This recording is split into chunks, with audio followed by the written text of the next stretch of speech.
Class today topic is the classical theory of the interest rate. So what is interest rate? Interest rate is basically the cost of borrowing. So interest rate equilibrium can be defined as the point where bond demand is equal to bond supply, or the supply of loanable funds would become equal to demand for loanable funds, or we can also say lending would become equal to borrowing. So equilibrium interest rate is the point where bond demand, bond supply, supply of loanable fund, demand for loanable fund, lending one, यानी in three different aspects में जिस भी एक aspect में equilibrium create होगा वही बाकी two aspects में भी इक्विलिब्रियम डिटरमिन करेगा. So according to classical economist, interest rate equilibrium is can be defined in bond market, loanable funds market, demand for loanable fund, DLF, SLF represents the supply of loanable fund, BD represents bond demand, DS represents bond supply. Bond demand is just become equal to supply of loanable fund. यानी bond market में जो demand करते हैं bond की वो basically loanable fund supply करने वाले कर रहे होते हैं. नहीं, ये एक ही काम के एक ही एस्पेक्ट के दो डिफरेंट नाम हैं इनकी डिफरेंट मार्केट के होने की वजह से. अब सब बेसिकली बॉन्ड डिमांड कौन करता है? सप्लाई ऑफ लोनेबल फंड जो करते हैं वो करते हैं डिमांड. अब सप्लाई ऑफ लोनेबल फंड कौन करता है? लोनेबल फंड का मतलब जो कर्ज़ा देते हैं. अब कर्ज़ा कौन देगा? जो लैंड करते हैं, यानी जो उधार के तौर पर दूसरों को देते हैं. और लैंडिंग कौन कर सकता है? इंडिविजुअल सेवर्स करते हैं. ये मैं यहाँ मेंशन है. अब इंडिविजुअल सेवर्स की जो सेविंग है या वो लैंडिंग के लिए कब ज़्यादा करेंगे और कब वो अपनी लैंडिंग इस सेविंग में से कम कर देंगे. तो लैंडिंग के इंक्रीज़ और डिक्रीज़ होने डिपेंड करता है बेसिकली इन इंडिविजुअल सेवर्स की सेविंग पर. और इनकी जो सेविंग है according to classical economist this depends on the interest rate and this is the positive function of interest rate. Means whenever interest rate increases, then terms of trade-off between current consumption, CC means current consumption, and CF means future consumption. Trade-off between current and future consumption becomes favorable in the case of increasing interest rate, and so that's why this leads to increase the savings. ये trade off basically है क्या? Trade off का मतलब है कि एक चीज़ को छोड़ के दूसरी चीज़ को अवेल करना. Trade off between current and future consumption का मतलब है कि या तो आप करंट कंजम्पशन कम करेंगे, इसका मतलब है कि आपने आज कम खर्च किया है और जो कम खर्च किया वो फिर आपने बचा के रख लिया, और बचा कर रखना क्या है? वो सेविंग है. और सेविंग आपने किस लिए की? ताकि आप इन फ्यूचर उसे इस्तेमाल कर सकें. यानी बेसिकली सेविंग है क्या? जो करंट टाइम में आपने कंज्यूम नहीं किया वो फ्यूचर में कंज्यूम करना चाह रहे हैं, इसलिए आपने सेव किया. So saving is also known as future consumption. So ये जो टर्म्स ऑफ ट्रेड हैं बिटवीन कंजम्पशन एंड सेविंग, या फिर आप कह सकते हैं current consumption and future consumption, वो फेवरेबल हो जाते हैं इंटरेस्ट रेट के इंक्रीज़ होने से. कि अगर वो आज के करंट कंजम्पशन कम करेंगे तो इन फ्यूचर उन्हें उस पर प्रॉफिट ज़्यादा मिलेगा. जब वो सेविंग करके दूसरों को लैंड करेंगे और प्रॉफिट ज़्यादा मिलने से एक तो वो फ्यूचर में अपनी सेविंग्स को यूज़ कर सकेंगे, और जो एडिशनल ग्रेटर प्रॉफिट लेवल उन्हें अवेल होगा वो उसे भी यूज़ कर सकेंगे. इसलिए फिर जो इंडिविजुअल्स हैं वो करंट टाइमिंग में ड्यू टू इंक्रीज इन से इंटरेस्ट रेट अपनी सेविंग्स को इंक्रीज़ कर देंगे ताकि वो फ्यूचर में ज़्यादा प्रॉफिट की बेस पर फ्यूचर कंजम्पशन को ज़्यादा इंजॉय कर सकें. अब other side of the market क्या है? वो साइड है बोरिंग की. अब बॉन्ड सप्लाई कौन करता है? जो लोनेबल फ़ंड की डिमांड करते हैं, मीन जिन्हें फ़ंड चाहिए. अब फ़ंड किन्हें को चाहिए? जो बारो करते हैं. नहीं, जो उधार लेता है बेसिकली वही डिमांड करता है कि मुझे कोई लोन दे दे, इसलिए डिमांड फॉर लोनेबल फंड. अब जो डिमांड करेगा वो उस डिमांड करने के बदले जब उसे आप लोन दे देते हैं वो कोई ना कोई आपको डॉक्यूमेंट, कोई पेपर, कोई सर्टिफिकेट, कोई इंस्ट्रूमेंट इस तरह का लाजमी बना कर देता है जो उसकी रसीद के तौर पर इस्तेमाल हो सके. और वो रसीद क्या है? वो है बॉन्ड. यानी बॉन्ड को इशू करना. बेसिकली बॉन्ड इशू कौन करता है? जो बॉन्ड सप्लायर्स होते हैं. बॉन्ड सप्लाई कौन करेगा? जो लोनेबल फंड की डिमांड करेगा. वो कहते हैं कि हमने आपसे ये लोन ले लिया है तो इसलिए अब हम आपको इसके बदले बॉन्ड इशू करके दे रहे हैं कि हमारी कंपनी ने आपको $500 का या 5000 रुपये का ये एक बॉन्ड इशू कर दिया है. वो बॉन्ड बेसिकली बनाया किसने? अंडरराइट किसने किया और प्रोवाइड किसने किया? डिमांड फॉर लोनेबल फंड्स वालों ने. इसलिए ये बॉन्ड सप्लाई है. तो इक्विलिब्रियम इंटरेस्ट रेट को बॉन्ड मार्केट के अकॉर्डिंग, लोनेबल फंड मार्केट के अकॉर्डिंग भी आप इक्विलिब्रियम में फाइंड आउट कर सकते हैं।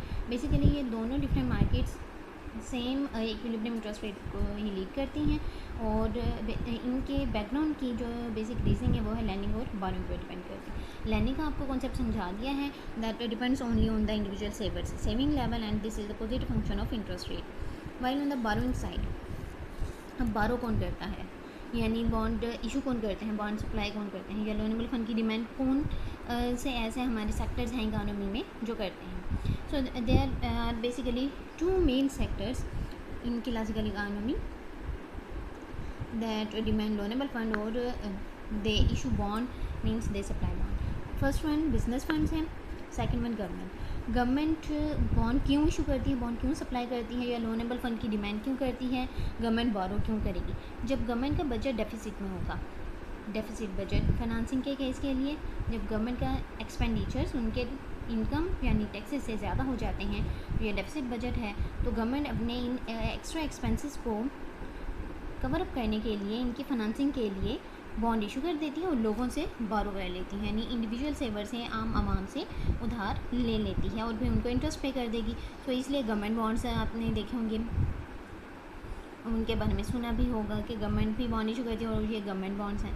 इसके अलावा डिफरेंट कंपनीज़ भी, कॉरपोरेशंस, उनको भी फाइनेंसिंग की ज़रूरत होती है अपने बिज़नेस प्रोजेक्ट्स में। वो जितने भी बिज़नेस फंड्स हैं वो अपने इन्वेस्टमेंट करने के लिए बारो करती हैं। अब वो बारो किस बेस पर करेंगी, उनकी इन्वेस्टमेंट बेसिकली किन फैक्टर्स पर डिपेंड करती है, किन वेरिएबल्स पर डिपेंड करती है, वो आपको यहाँ दो मेन बता दिए गए हैं। Investment is a function of interest rate and expected profitability, यानी पाई यहाँ प्रॉफिटेबिलिटी और ई एक्सपेक्टेड को शो करता है कि कोई भी बिजनेस फर्म ने अपना इन्वेस्टमेंट करनी हो, इन्वेस्टमेंट का न्यू वेंचर या न्यू प्रोजेक्ट में स्टार्ट करना हो या स्टार्टअप करना हो, बेसिकली दो फैक्टर्स को देखती है कि इस इन्वेस्टमेंट प्रोजेक्ट से उसे कितना प्रॉफिट मिल सकेगा, यानी इन फ्यूचर एक्सपेक्टेड प्रॉफिटेबिलिटी। और सेकंड वो देखेगी कि अब जो इन्वेस्टमेंट की जा रही है इसके लिए जितने भी फाइनेंशियल या अपने लोन लेने हैं बाकी इंडिविजुअल्स से, तो उस लोन पर उसे कितना पे करना पड़ेगा, यानी कितनी कॉस्ट होगी उसकी, वो इसका फिर नेगेटिव फंक्शन है, यानी जितनी कॉस्ट ज़्यादा होती जाएगी उतनी ही वो इन्वेस्टमेंट कम करेंगे।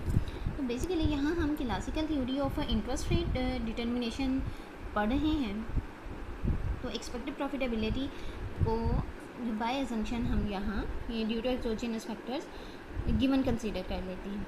सो expected profitability is given means this is the exogenous variable. ये आपको नोन है कि इस एक इन्वेस्टमेंट बिजनेस प्रोजेक्ट में आप इन्वेस्टमेंट करेंगे तो आपको ऑलमोस्ट इतना प्रॉफिट गेन होगा। और फर्दर उस इन्वेस्टमेंट प्रोजेक्ट को कितना एक्सपेंड करना है, मीन्स कितनी ब्रांचेस बनाने में क्या अपने प्लान को कितना एक्सपेंड करना है, वो डिपेंड करता है आपके इंटरेस्ट रेट पर। अब इंटरेस्ट रेट क्या, इन्वेस्टमेंट क्या है, नेगेटिव फंक्शन है क्लासिकल इकोनॉमी में। For given expected profitability when ever interest rate increases, so basically what is interest rate, interest rate is the cost of boring. Cost of boring ज़्यादा हो जाती है तो भी उनके प्रोजेक्ट्स की में जो उन्हें लग रहा होता है कि वो इन्वेस्टमेंट करके बहुत ज़्यादा गेन करेंगे, एक्स्ट्रा प्रॉफिट्स आ जाएंगे, वो उनकी प्रॉफिटेबिलिटी जो प्रोजेक्ट्स की है वो अफेक्ट होती है, वो कम हो जाती है। उसके कम होने से क्या होगा, जब उन्हें ये लगता है कि हम इन्वेस्टमेंट करें लेकिन इससे हमें इतना ज़्यादा फ़ायदा नहीं होना, तो वो क्या करेंगे, वो फिर उस इन्वेस्टमेंट प्रोजेक्ट में इन्वेस्टमेंट भी पहले की निस्बत कम करेंगे तो लोनेबल फंड्स की डिमांड भी पहले से कम हो जाएगी। ये डिमांड for लोनेबल फंड कम हुआ, इसका मतलब है उनकी इन्वेस्टमेंट कम हो गई। So it's mean there is inverse relationship between interest rate and investment level, and why, because interest rate is the cost of borrowing and this leads to decrease the profitability of investment projects। अब ये तो वो तमाम बातें हैं जो interest rate equilibrium के लिए एक इंट्रोडक्टरी पैरा के तौर पर इंट्रोडक्टरी जो लेक्चर है उसके अकॉर्डिंग आपको नोन होनी चाहिए। बेसिकली डिटर्मिनेशन क्या है वो आपको ऑलरेडी इसकी डेफिनेशन में भी बता दी गई है, वो बहुत इजी है। अब आपने इस टॉपिक को अटैम्प्ट कैसे करना है स्टेप बाय स्टेप यहाँ पर मेंशन कर दिया गया है। अब हम आते हैं इसकी डिटर्मिनेशन पर। So how equilibrium interest rate is determine in the classical economy, this is can be determine as, here we can write interest rate. ये आपकी डिरिचलेट ड्राइंग का 4th चैप्टर का 2nd टॉपिक है, तो ये आपने उसी से मैच करके लिखना है। यहाँ मैंने पेज पर आपको की पॉइंट से जस्ट मेंशन किए हैं। तो ये वो डायग्राम है डिटर्मिनेशन की जो मैं यहाँ आपको ड्रॉ करके दिखाने लगी हूँ। इंटरेस्ट रेट को फाइंड आउट करना है और इंटरेस्ट रेट किससे डिटर्मिन होगा? With the help of borrowing and lending. तो लेंडिंग में सेविंग है, बोरोइंग में क्या है? इन्वेस्टमेंट है और गवर्नमेंट बजट डेफिसिट है। तो इसलिए एक्स एक्सिस पर इन्वेस्टमेंट भी आ गया, गवर्नमेंट का बजट डेफिसिट भी आया है और इसके अलावा यहाँ हम सेविंग्स भी ले लेते हैं। ये तमाम जो 3 मेन फैक्टर्स हैं ये हमारे पास वेरिएबल्स एक्स एक्सिस पर आएंगे, इंटरेस्ट रेट वाई एक्सिस पर आएगा। अब हम फाइंड आउट करते हैं इक्विलिब्रियम। सो बेसिकली डेफिनेशन आपको क्या बताती है? Where demand for loanable fund would become equal to supply of loanable fund. So supply function is always positively slope supply of loanable fund. So हम यहाँ पर जो पैनल में ड्रॉ कर रहे हैं वो लोनेबल फंड मार्केट का पैनल ड्रॉ कर रहे हैं और इसके अकॉर्डिंग इक्विलिब्रियम इंटरेस्ट रेट को फाइंड आउट किया जाएगा। लोनेबल फंड्स मार्केट, तो लोनेबल फंड मार्केट में सप्लाई फंक्शन भी लोनेबल फंड्स का होगा और डिमांड फंक्शन भी लोनेबल फंड्स का होगा, demand for loanable funds. Basically supply of loanable fund क्या है? बॉन्ड डिमांड और लेंडिंग है। इसके आगे आप अपनी आसानी के लिए यहाँ लिख सकते हैं bond demand and this is also lending and demand for loanable fund basically क्या है? This is bond supply and borrowing. So bond supply and अब आपने यहाँ ऑब्जर्व किया जो बॉन्ड सप्लाई का फंक्शन है वो तो हमने नेगेटिव स्लो बनाया क्योंकि ये demand for loanable funds he bond supply कहलाती है। और ये हमने जो फ्रेमवर्क बनाया है, जहाँ जो कर्व्स बनाए हैं पॉजिटिव और नेगेटिव स्लो, वो लोनेबल फंड मार्केट के बनाए हैं। बेसिकली इसे फोकस रख के, बॉन्ड मार्केट को फोकल पॉइंट पर रख के नहीं बनाया, ठीक है? तो इसे कन्फ्यूज़ नहीं होना आपने। अब जो बोरोइंग है उसमें बेसिकली आपकी बुक में बनाए हुआ है ये वेरिएबल्स इन्वेस्टमेंट का और गवर्नमेंट बजट डेफिसिट का और supply of loanable fund side पर सेविंग्स आपको प्लॉट कर दी गई हैं। यानी आप simply I in comma G minus V और उधर एस सिर्फ ये भी लिख सकते हैं। So wherever lending would become equal to borrowing, demand for loanable fund would become equal to supply of loanable fund and savings would become equal to investment and government budget deficit, then that point represents the equilibrium interest rate. So this is the equilibrium point and this is the equilibrium interest rate has been determined. So investment plus G minus V, यानी business funds जो demand करती हैं और government जो demand करती है वो सबका सब सप्लाई कौन करता है? इंडिविजुअल सेवर सप्लाई करते हैं। ये दोनों हमारी बॉर्निंग और लैंडिंग इन दोनों कर्व्स के इंटरसेक्शन पॉइंट ई पॉइंट पर इक्वल हो चुके हैं। So this is how interest rate is determined in the classical economy. इस क्वेश्चन को अटैम्प्ट कैसे करना है? आपने पहले इक्विलिब्रियम इंटरेस्ट रेट की डेफिनेशन लिखनी है, यानी ये जो आपको यहाँ शॉर्ट फॉर्म में बता दिया गया है इसे आपने अपने सेंटेंस फॉर्म में लिखना है। उसके बाद फिर लेंडिंग कौन करता है? इंडिविजुअल सेवर्स और वो ट्रेड ऑफ क्या है या फिर इनका पॉजिटिव रिलेशनशिप है, ये तमाम बातें बतानी है। फिर अब लैंडिंग बोरोइंग एस्पेक्ट पर आ जाए। बोरोइंग एस्पेक्ट में हमने पहले फंड्स के बारे में बताना है और इन्वेस्टमेंट फंक्शन, ये प्रॉपर चेन। फिर एक पैराग्राफ आपका गवर्नमेंट बजट डेफिसिट पर आ जाएगा, यानी स्टार्टर में डेफिनेशन, लैंडिंग का 1 पैरा, बोरोइंग का 2nd पैरा। आपने ये हेडिंग्स इस तरह से ही देनी है, ठीक है?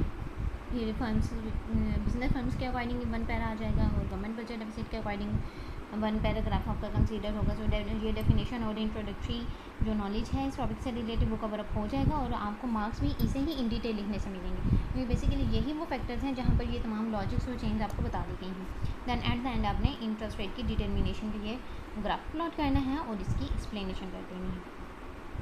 इसे नेक्स्ट वन इसमें चेंजेस का भी बताया गया है, तो लास्ट पैराग्राफ आपके चेंजेस के अकॉर्डिंग ही होगा और वो हम चेंजेस करके देखते हैं। Let's suppose our economy is at point E dash, तो ई डैश पॉइंट पर होने की वजह से क्या होता है?